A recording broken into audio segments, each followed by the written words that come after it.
So, hello YouTubers, thanks for tuning in. I thought I'd make another video, second version, or second time for me, of making one of these sorts of vids. So, after purchasing my RC, the first one, getting back into RC after ages, 30 odd years, I bought a tractor slash two-wheel drive and I'm having some fun with that. Brilliant fun, I must admit. I started seeing clips of drift RC, and I've not been one into drift machines, even in real life, for tracks, you know, driving around, hitting the apex, sliding around looks all showy, but not really my thing.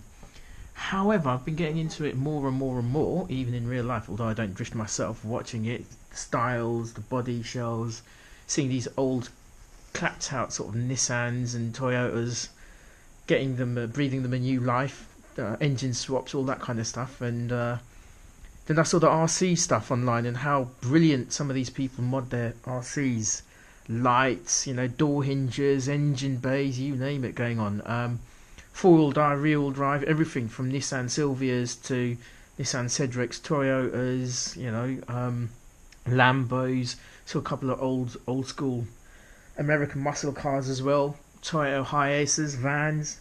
So anyway, I thought I'd buy one myself. Didn't really want to fork out a huge amount of money because I just did it for this and all the parts that I'm plugging into that. So I looked around and did my first online purchase through Facebook.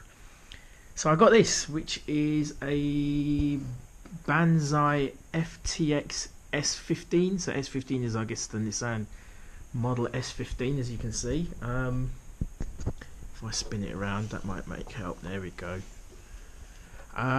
It's apparently a 1/10 scale. Now the reason I say apparently is because I always assumed my slash was 1/10, but as you can see, the two are totally different. So the slash is more, I guess, a 1/8, and this is a 1/10.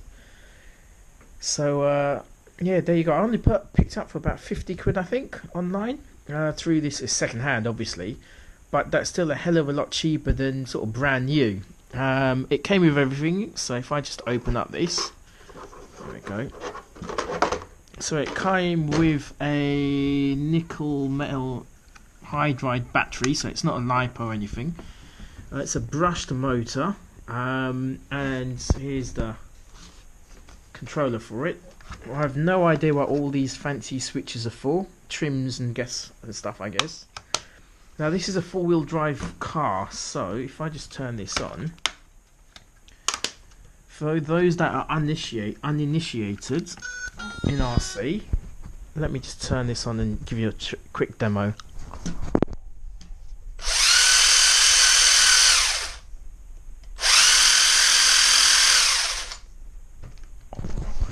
Now for someone like me, that's quite a bit of noise, probably because it's got the metal gearing in there. But I have run it once or twice outside. I made the mistake because, as you can see, they've lowered the body pins to get that really kind of drift low slung look. However, if I show you the front of it, because I've already chipped it twice because I've run it on outside, assuming that I can run it outside. And what it really prefers, I think, is indoor carpet, that kind of stuff, or like really flat surfaces. Whereas where I ran, it was just kind of your footpath with bumps and pebbles and things like that. So there you go. It's my second RC, another 50 quidder. This is going to take a bit of time, as with the other one, because I have more fun with that. This is going to be something that I want to modify and maybe turn into a LiPo. One thing I will need to do is, I don't know if you saw, because it's second hand, it really does need a bit of a good clean-up. Now my worry is taking this thing apart. I can manage it on the slash because there's not much to do. Like, this looks all, it's got cable ties. I'm guessing the last person did all this. But anyway, there we go. My shocks as well. Yeah, plastic wheels. That's a bit of a cop out, isn't it? When you're sliding these things around, surely if you really want to drift, you put rubber wheels on it. That will give you a good indication. I mean, I'll probably be able to slide this on my carpet quite easily, and I have done.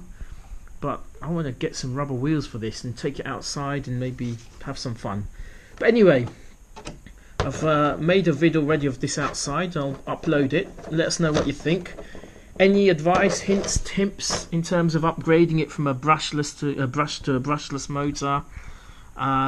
Parts, accessories. Ideally, I want to change this body, keep this as it is, and get a new one. So, what kind of size? Any sort of hints, tips, guidance? But yeah, hope you guys enjoy this, because I know I will. So there we go. And yeah, well, hopefully this will get uploaded soon. You guys can have some fun and slate me for my poor videoing skills. Alright, see you guys soon. Peace.